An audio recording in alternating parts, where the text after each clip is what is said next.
Hello, Shadwell here, ready to talk about the next film in my collection, Audition from 1999. It's directed by Takashi Miike and stars Ryo Ishibashi and Eiji Shina. I don't know how I managed to pull it off, but somehow Audition managed to not be remade by Hollywood like so many other Japanese horror films like Ringu, Ju-on, and Dark Water. Now, in those three specifically, they were remade decently, if not practically shot for shot, but there were others like One Missed Call and Pulse that received the Hollywood treatment to much calamity. Perhaps it was Audition being released before the J-horror craze really hit America that saved it from being remade. Whatever the reason, I think we should all breathe a sigh of relief because there's a sense of ambiguity in Audition that I feel Hollywood would totally fuck up in a remake by spelling out what actually was reality, what was dream, and what was fantasy in the last half of Audition. Now, to keep from spoilers, I'm going to do my damnedest to not talk about the last half of Audition, because it is a trip you definitely want to take unguided your first time around. So what can I tell you? I can give you a plot synopsis. I can tell you that it's about a director who 7 years after the death of his wife wants to get remarried but isn't ready to put himself back out there, and so a friend gives him the idea of holding an audition for a movie heroine, but in actuality he'd be auditioning his future wife. And let's just say the girl he chooses is more than he bargained for. The rest of the movie is pretty much up for grabs as practically every avenue is explored from that point on. I can also safely tell you I love this movie and think it is one of Takashi Miike's best achievements. My memory does get the best of me with this movie because I always forget how it ends until I actually see it, thinking the movie ends 4 or 5 minutes earlier, and if it did, that would change the scope of the entire film.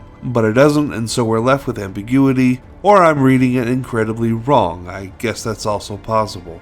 Audition is awesome because the way the film starts out and continues for about half of it, it plays like a slightly cringe romantic comedy. And from my plot synopsis earlier, you can probably get that feeling, but rest assured, it is most definitely not a romance nor a comedy. It is a horror movie, and it just takes a little time to bear its very sharp teeth. But once it does, watch out. I'm gonna give Audition an A-, and over the next 3 days, we'll be watching the Austin Powers trilogy, starting tomorrow with Austin Powers, International Man of Mystery. See y'all then.